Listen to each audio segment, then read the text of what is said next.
par des cas de viol, par des cas d'enlèvement, etc.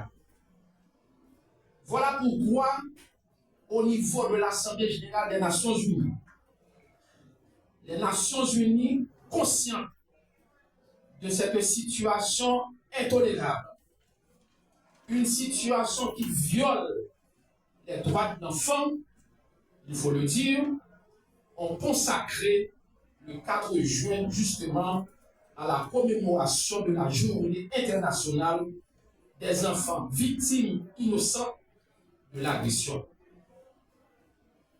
Mes très chers amis, si vous suivez l'actualité internationale, nous pouvons dire, sans risque de nous tromper, si dans la bande de Gaza, en Ukraine et sur les frontières de plusieurs pays africains en proie à la violence, le nombre des enfants victimes innocents augmente au quotidien.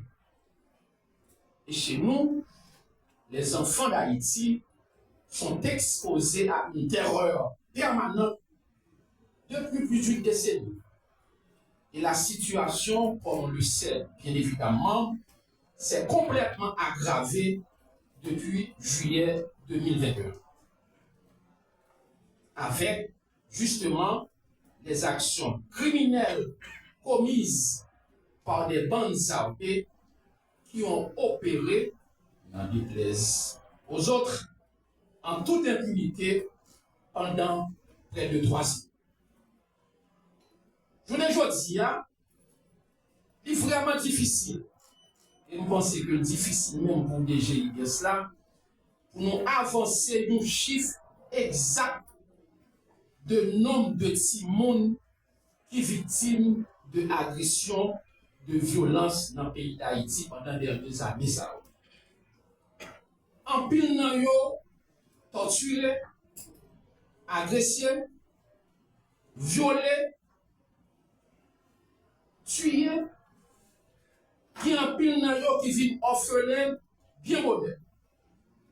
Vous perdu maman yo, vous perdu papa yo, parce que machine violence là, que vous mettez en branle, ou bien que vous te mettez en branle, pas épargné.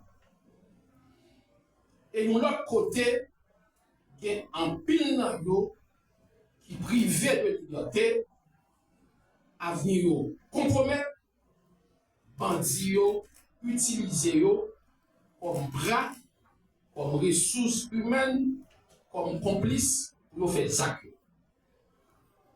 Selon des informations confirmées, crédibles et rapportées par l'UNICEF, le Fonds des Nations Unies pour l'enfance, les enfants en Haïti constituent désormais jusqu'à la moitié des effectifs des groupes armés du pays.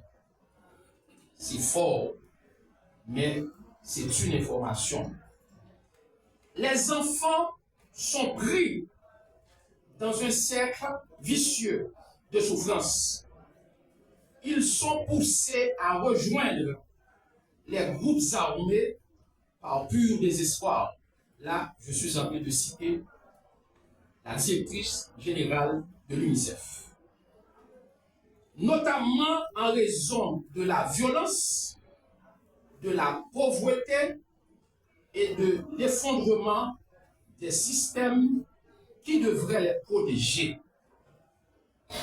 Cette situation, mes très chers amis, elle est inacceptable, elle est intolérable au regard des instruments internationaux de protection des droits de l'homme, elle est inacceptable, intolérable au regard de la Convention internationale relative aux droits de l'enfant que nous avons ratifiée en 1994.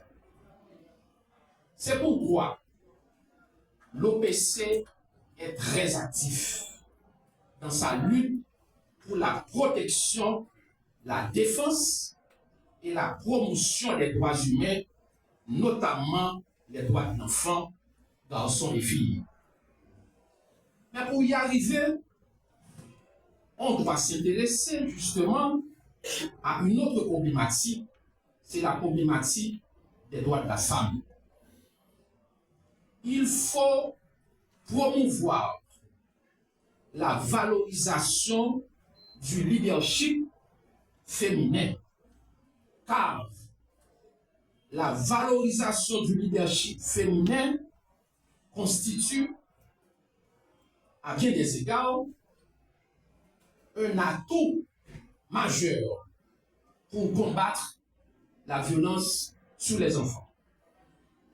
Et c'est ce qui justifie l'implémentation du projet portant sur cette thématique que nous sommes en train de réaliser avec deux partenaires.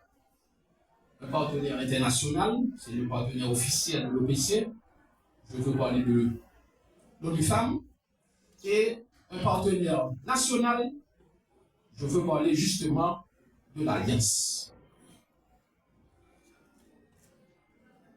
La première phase de ce projet que nous sommes en train d'implémenter, et là, j'en profite pour saluer la représentante de la présidente, même si elle va prendre la parole tout à l'heure. La première phase du projet, de ce projet, a été démarrée en mars dernier, et nous sommes justement à la deuxième phase. Je ne vais pas présenter ce qui a été dit, je ne vais pas présenter un rapport de ce qui a été fait, parce que c'est la représentante de la présidente qui va partager avec vous justement quelques informations, et je vais laisser la parole justement à la présidente de l'Alliance, la représentante de la présidente de l'Alliance, qui va plus amplement vous donner des détails, partager avec vous des informations sur ce que l'on fait à travers ce projet, au niveau de ce projet que nous avons lancé en mars dernier, qui porte l'accent d'une part sur la problématique